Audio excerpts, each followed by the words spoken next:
Engine off ചെയ്തോ, engine off ചെയ്തോ. കൈമൾ മാഷ്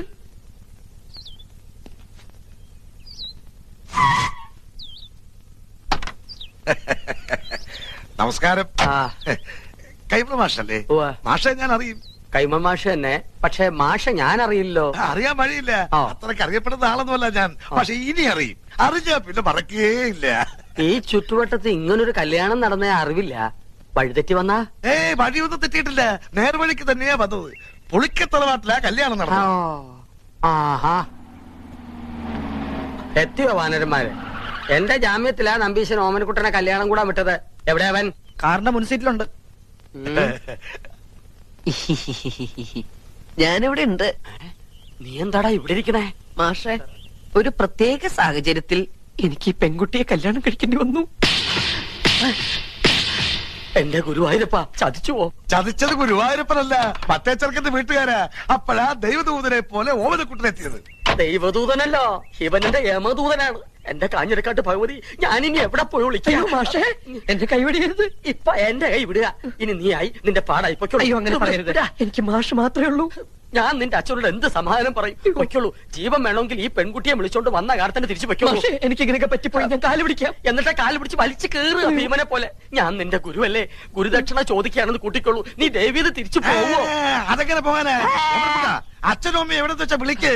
അരിയും പൂവും എറിഞ്ഞ് മുഹൂർത്തം കഴിച്ചതിന് മുമ്പ് പെണ്ണിനെ അകത്തേക്ക് കേട്ടാ പറയേ. ഒന്ന് ഇറങ്ങി പോണോ? അരിയും പൂവും കൊണ്ടല്ല നമ്പീശൻ തന്നെ എറിയാൻ പോണത്. അയ്യോ അച്ഛൻ, അയ്യോ, ഇനിയുള്ള എന്റെ ജീവിതം മാഷിന്റെ മിടുക്ക് പോലെ ഇരിക്കും. ഇതാണോ അച്ഛൻ? അല്ല, നീ എവിടെ പോവാ? മൂത്രമൊഴിച്ചിട്ട് വരാം. വേഗം വാ, എനിക്ക് പോണം. ഇനിയിപ്പോ എന്താ ചെയ്യാ? നമസ്കാരം. നമസ്കാരം. ആരൊക്കെ വിരുന്നുകാര്? വിരുന്നുകാരല്ല, കല്യാണക്കാരാ. ഞാൻ തീരെ പ്രതീക്ഷിച്ചില്ല കേട്ടോ. എവിടെ ഉള്ളവരാ? ഞങ്ങൾ ഈ വീട്ടുകാരാകാൻ പോവുക അല്ല പക്ഷേ? ഇവിടെന്ന് വെച്ചാ? അല്ല, ഇവിടെയൊക്കെ തന്നെ നമ്മുടെയൊക്കെ പരിസരത്ത് ഇങ്ങനെ. അതാ ഞാൻ തന്നോട് ചോദിച്ചേ, ഈ പരിസരത്താരാ ഇങ്ങനെ രഹസ്യമായിട്ട് കല്യാണം? രഹസ്യമായിട്ടല്ല, പരസ്യമായിട്ട് ഈ കുഞ്ഞിരാവിനെ നടത്തിയത്. നല്ല അന്തസ്സായിട്ട്. സംശയമുണ്ട്, ചെക്കനോട് ചോദിച്ചു നോക്ക്. ചെക്കനോടുള്ള? അല്ല, ചെക്കൻ ഈ പരിസരത്തൊക്കെ ഉള്ളത് തന്നെ. ഈ പരിസരത്ത് വെച്ചാ? ഇനി വന്നേ. അതെ, കാലമൊക്കെ മാറിയിരിക്കണം നമ്പീശ. കലികാലം ഇപ്പൊ. അതുകൊണ്ട് കഴിഞ്ഞത് കഴിഞ്ഞു എന്ന് വിചാരിച്ച് നമ്പീശം വേണം ആശ്വസിപ്പിക്കാൻ. ഒരു വാക്ക് തന്നെ നേരത്തെ ഒന്ന് പറയണ്ടോ? എന്തുകൊണ്ട് ചെയ്യാറുണ്ട് നമുക്ക്? പറയാനുള്ള സന്ദർഭം കിട്ടിയില്ല, വളരെ പെട്ടെന്നായിരുന്നു. ശരി. അതെ, നല്ല ബുദ്ധിയുണ്ടെന്ന് ആലോചിക്കുക. ഇപ്പൊ നമ്മുടെ ഓമനക്കുട്ടനാണ് ഇങ്ങനെ ചുമ്മാ ചെയ്തെന്ന് വിചാരിക്കുക. നമ്പീശൻ എന്താ? ഓമനക്കുട്ടനാണ് ചെയ്തെങ്കിലുണ്ടല്ലോ, രണ്ടിനെ അരി ഞാൻ പട്ടിക്കിട്ട് കൊടുക്കും, അറിയാവോ? അല്ലെങ്കിൽ പിന്നെ ഞാൻ തന്തേന്ന് പറഞ്ഞ് എന്തോ ജീവിച്ചിരിക്കുന്നത്. അങ്ങനെയാണെങ്കിലേ താൻ മരിക്കണോ ജീവിക്കണോ എന്ന് ഉടനെ തീരുമാനിക്കേണ്ടി വരും. എന്തിന്? ഇത് ഓമനക്കുട്ടൻ കല്യാണം കഴിച്ചുകൊണ്ടിരിക്കണ പെട്ട കുട്ടന്റെ അച്ഛ, കല്യാണം മുടങ്ങി നാട്ടുകാരുടെ മുമ്പില് കൂട്ടുകാരന്റെ തറവാടിന്റെ മാനം കെടുന്ന ഘട്ടത്തിലാണ് ഓമനക്കുട്ടൻ മാലുവിന്റെ കഴുത്തിൽ താലി കെട്ടിയത്. വീട് ഏതാണെന്ന് വെച്ചാൽ അവരെ അനുഗ്രഹിച്ച് അകത്ത് കയറ്റിയാട്ടെ. മിണ്ടിപ്പോരുത്. തോന്നിയാസം കഴിഞ്ഞിട്ട് ഒരുമാതിരി അടിച്ച പല്ലിയങ്ങളെ. കല്യാണം കൂടെ വന്ന ചെക്കന്റെ തല പെണ്ണിനെ കെട്ടിവെച്ചിട്ട് കുടുംബ മഹിമ പറയുന്നോ? ഇപ്പൊ ഈ നിമിഷമാണ് ഇവിടുന്ന് തന്റെ പെടനെ കൊണ്ട് എന്ന് പറഞ്ഞാൽ എങ്ങനെ? അവൻ പുറ കൊടുത്ത പെണ്ണായത്. അവൻ കെട്ടിയ താലിയായി കഴുത്തെ കിടക്കുന്നത്. ആരോട് ചോദിച്ചോടോ കെട്ടിച്ചത്? അവൻ അനാഥ ചെക്കനാന്ന് വിചാരിച്ചോ? അവനെ കുറിച്ച് എനിക്ക് എന്തറിയാം? +2 പഠിക്കുന്ന ചെക്കനെ സംഭവിക്കാനുള്ളതൊക്കെ സംഭവിച്ചിട്ട് ഇപ്പൊ നമുക്ക് എന്ത് ചെയ്യാൻ പറ്റും? ആ പെൺകുട്ടിയെ അകത്ത് വിളിച്ചു കൊണ്ടുപോവുക. താനും മേടിക്കാടി. താൻ ഒറ്റ വൃത്തം കാണാൻ ഇതൊക്കെ ഉണ്ടായത്. ഇതിനെന്താ ചെയ്യാൻ പോകുന്നതെന്ന് കാണിച്ചുതരാം. തന്നെയും തന്നെ തറവാട്ടുകാരെ മുഴുവൻ ഞാൻ കോടതി കയറ്റും. പിന്നെ എന്റെ മോൻ കെട്ടി താലി അത് ഞാൻ കോടതി വെച്ച് അഴിപ്പിച്ചിരിക്കും.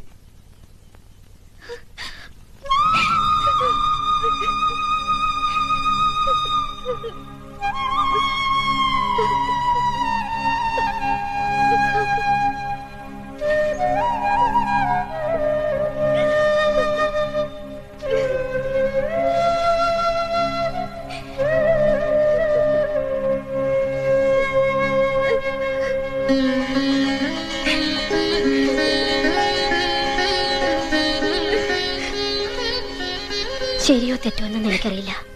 പക്ഷേ അവളുടെ കഴുത്തി കിടക്കുന്നത് നമ്മുടെ മോൻ കെട്ടിയ താലിയ. അത് കെട്ടിയത്ര എളുപ്പത്തില് പറിച്ചറിയാൻ പറ്റില്ല.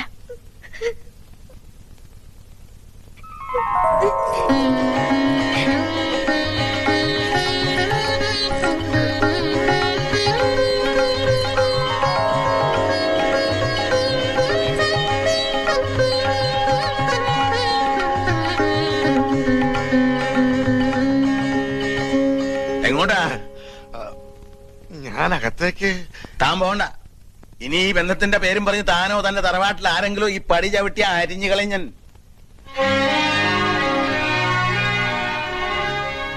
വിഷമിക്കണ്ട. എനിക്ക് സന്തോഷായി മാഷെ.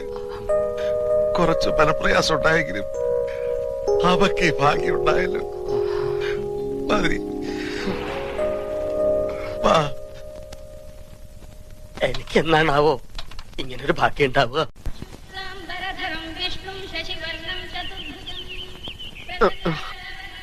അനന്തശയനം മതിയാക്കുക. നല്ല ഉറക്കം കിട്ടിയോ?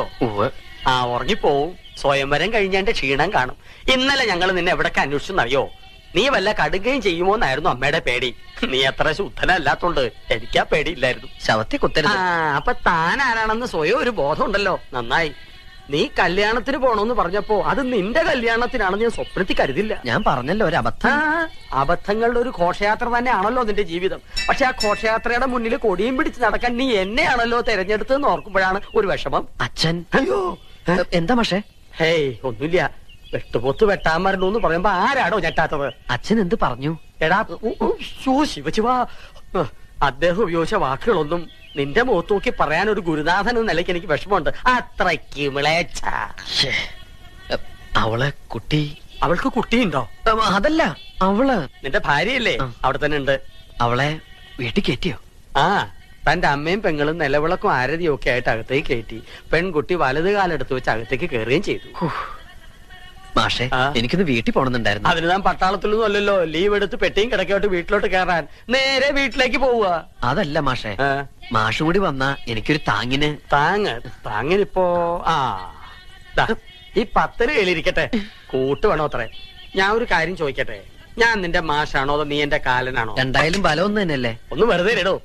നിന്റെ തന്തയുടെ തെറി മുഴുവൻ രാവിലെ കുത്തിയിരുന്ന് കേൾക്കായിരുന്നു ഞാൻ. അതിന്റെ നാറ്റം ഒന്ന് മാറിക്കിട്ടാൻ വേണ്ടിട്ടാണ് കുളിച്ച് ശുദ്ധമായിട്ട് അമ്പലത്തിലേക്ക് പറഞ്ഞത്. ആ, ശിവ. ഇവിടെ ഒന്നും കണ്ടിട്ടില്ലല്ലോ. എന്താ പേര്? മിസ്സിസ് പരമേശ്വരൻ. മിസ്സസ് ആണോ? മിസ് ആരുമില്ലേ?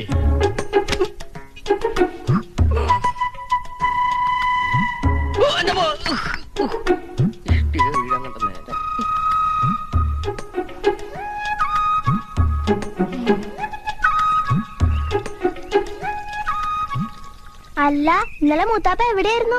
മൂത്തപ്പത്തിന്റെ അച്ഛൻ. അച്ഛനോടെ. അച്ഛാ, ദേ ഈ ചേട്ടൻ വിളിക്കണു. അയ്യോ,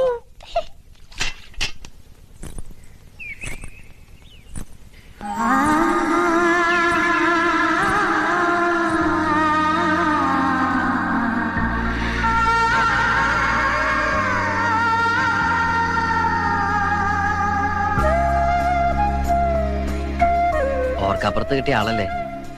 മുഖം ശരിക്കും കാണുന്നത് ഇപ്പോഴാ. അല്ല, ഇതാണ് ഞാൻ കെട്ടിയ താലിയില്ലേ? ആ വെപ്രാളത്തിന്റെ ഇടയില് ഒന്നും അങ്ങോട്ട് ശ്രദ്ധിക്കാൻ പറ്റിയില്ല. ചില സാങ്കേതിക കാരണങ്ങളാൽ ഇന്നലെ രാത്രി വരാൻ പറ്റിയില്ല. ഇന്നലെ നമ്മുടെ ആദ്യരാത്രി ആയിരുന്നല്ലോ. ആദ്യരാത്രിയിൽ ആരും ഉറങ്ങാറില്ല എന്ന് പറയുന്നത് വളരെ ശരിയാ. ഇന്നലെ ഞാൻ ഒരുപോലെ കണ്ണടച്ചിട്ടില്ല. ഓരോന്ന് ആലോചിച്ച് ഹാലും ചോട്ടി കിടന്ന് ഉറങ്ങിപ്പോയി. ഉറങ്ങിയൊന്നുമില്ല. അച്ഛനെ എനിക്കങ്ങനെ മാലു വിചാരിക്കണ പോലെ പേടിയൊന്നുമില്ല. പിന്നെ അച്ഛന്റെ ഒരു സന്തോഷത്തിന് വേണ്ടി ഞാൻ പേടി അഭിനയിക്കുന്നല്ലേ. അവരുടെ സന്തോഷല്ലേ നമ്മുടെ സന്തോഷം. എന്തിനെങ്ങനെ പേടിക്കണേ? എന്റെ മീശ കണ്ടിട്ടാണോ? പുറമെ കാണുന്ന പോലെ ഞാനത്ര റഫ് ആൻഡ് ടഫ് ഒന്നും അല്ലട്ടോ.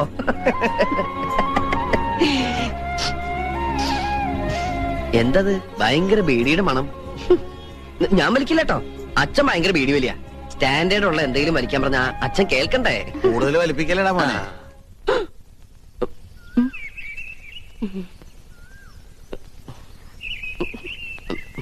അച്ഛൻ എപ്പോ വന്നു? ഞാൻ വന്നിട്ട് 19 കൊല്ലായി. എന്നാ ഞാൻ അങ്ങട്. എങ്ങടെ? ഒന്നും തീരുമാനിച്ചിട്ടില്ല. സ്കൂളിൽ പോടാ. അച്ഛാ, കേറിപ്പോടാ. അത്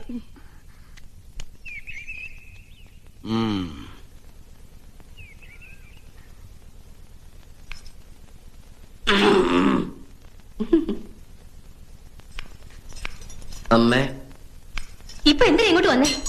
മനുഷ്യനെ ആദ്യം പിടിപ്പിച്ച് കൊല്ലാൻ ഇറങ്ങിയിരിക്കുക. അമ്മേ, അത് പറ്റിപ്പോയി. ദേ, ഇനി മേലാൽ ഞാൻ ആവർത്തിക്കില്ല. തന്തയുടെയും തള്ളയുടെയും മോഹങ്ങൾ കുരുതി കൊടുക്കാൻ ഇറങ്ങിയിരിക്കണം. പൊയ്ക്കോ എന്റെ മുമ്പിന്ന്. അമ്മേ, ഞാനിനി സ്കൂളിൽ പോണം. വേണ്ട, മണവാട്ടിയും കെട്ടിപ്പിടിച്ച് മണവാളം മണിയറ തന്നെ ഇരുന്നു. ഭക്ഷണമൊക്കെ അവിടെ കൊണ്ട് എത്തിക്കാം. അതല്ലമ്മേ, ഇനി ക്ലാസ് കഴിയാൻ 3-4 മാസം കൂടിയല്ലേ ഉള്ളൂ. ഞാനിവിടെ ഇരുന്ന് പഠിച്ച് പ്രൈവറ്റായിട്ട് പരീക്ഷ എഴുതിയ പോരെ? അല്ലെങ്കിൽ എന്റെ ഭാര്യയ്ക്കും ഭാര്യ വീട്ടുകാർക്കൊക്കെ നാണക്കേടാവൂലേ? ദേ, മോനിന് പഠിക്കാൻ പോണ്ടെന്ന്. അയ്യോ, ഞാൻ പൊക്കോളാം.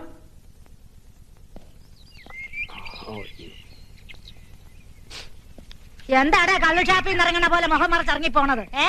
വെറുതെ കാലും നീട്ടിയിരുന്ന് ചാമ്പൽ വലിച്ചു കേട്ടാണ്ട് ശംഭോ മഹാദേവെന്ന് വിളിക്കേ, മനസ്സ് മാറ